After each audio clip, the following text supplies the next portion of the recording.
Senator Klobuchar is next. She's been quite a leader on the subject for quite a long time on the SHIELD Act and with Senator Cornyn on the revenge porn legislation. Senator Klobuchar.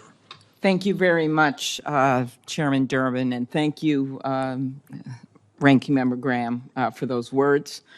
I couldn't agree more. For too long, we have been seeing the social media companies turn a blind eye when kids have joined these platforms in record numbers. They have used algorithms that push harmful content because that content got popular.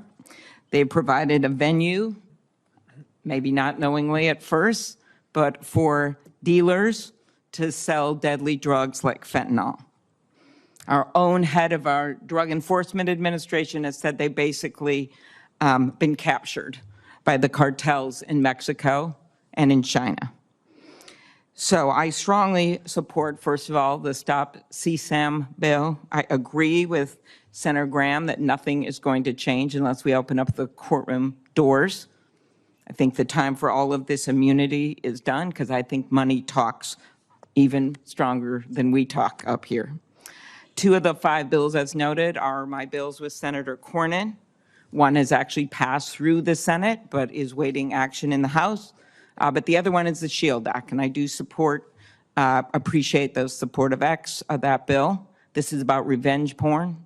The FBI director testified before this committee. There's been over 20 suicides of kids attributed to online revenge porn in just the last year.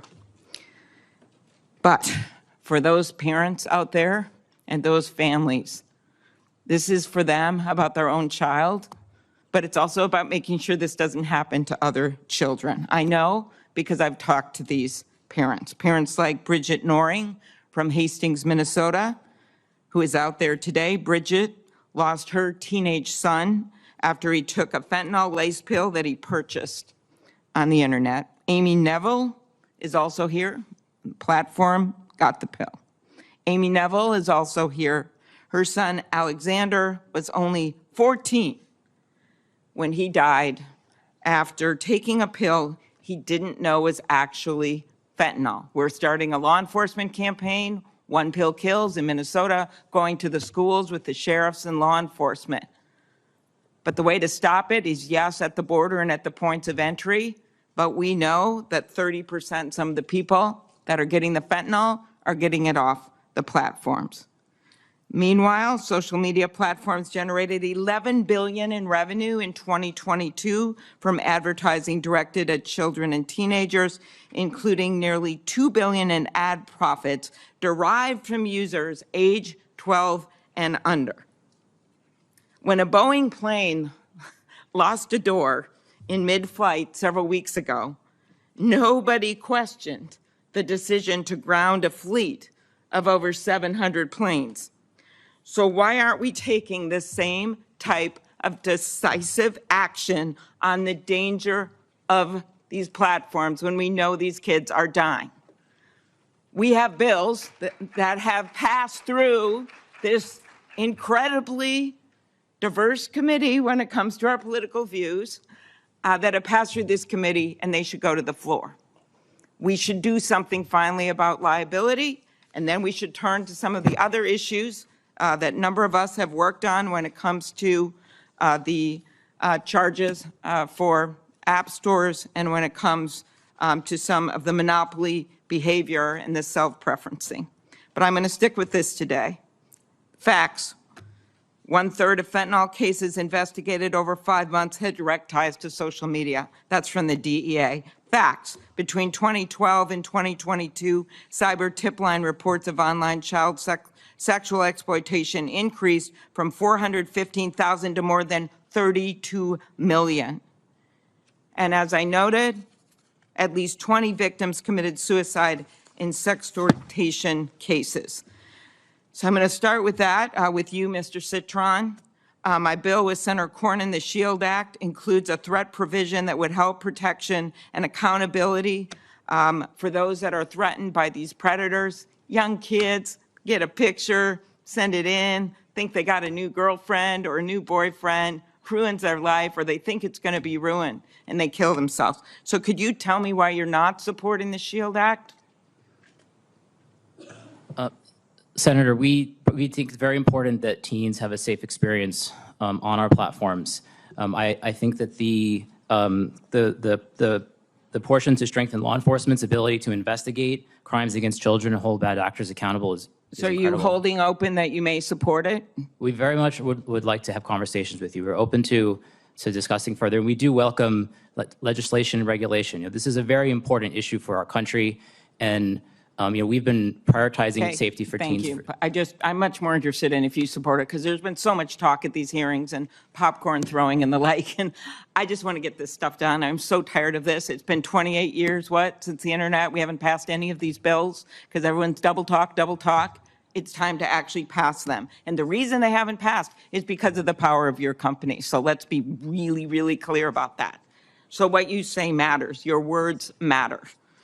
Mr. Chu, I'm a co-sponsor of Chair Dermot's Stop CSAM Act of 2023, along with Senator Hawley, who's the lead Republican, I believe, which, among other things, empowers victims by making it easier for them to ask tech companies to remove the material and related imagery from their platforms. Why would you not support this bill? Senator, we largely support it. I think the spirit of it is very aligned with what we want to do. There are questions about implementation that I think companies like us and some other groups have, and we look forward to asking those. And of course, if this legislation is law, we will comply.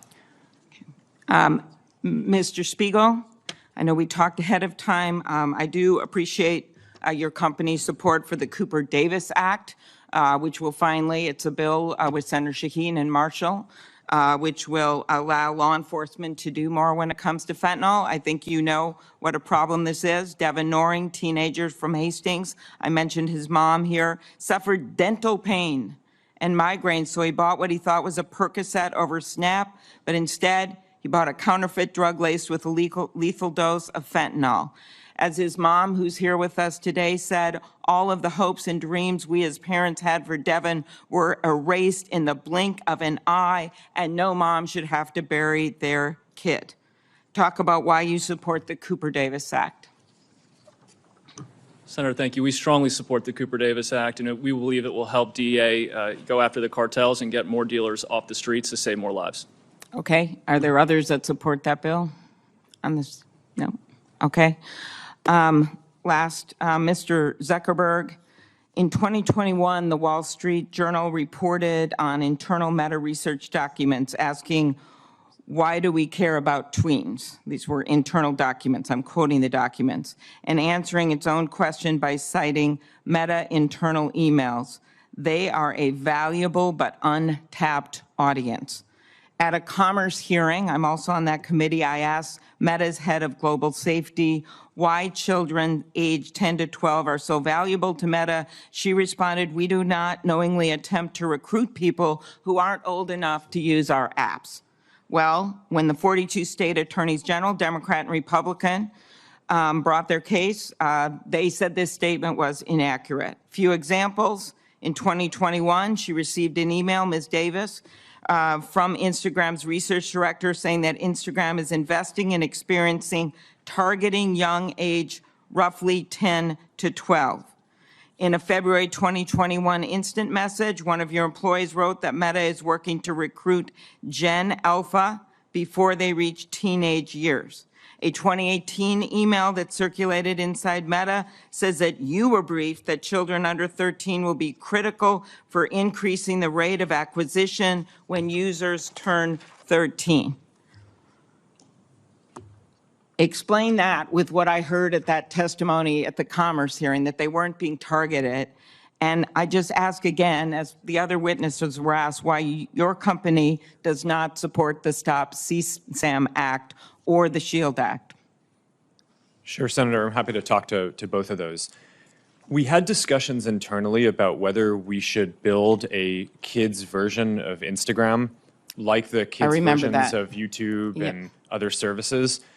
We haven't actually moved forward with that, and we currently have no plans to do so. So I can't speak directly to the exact emails that you cited, but it sounds to me like they were deliberations around a project that people internally thought was important and we didn't end up moving forward with.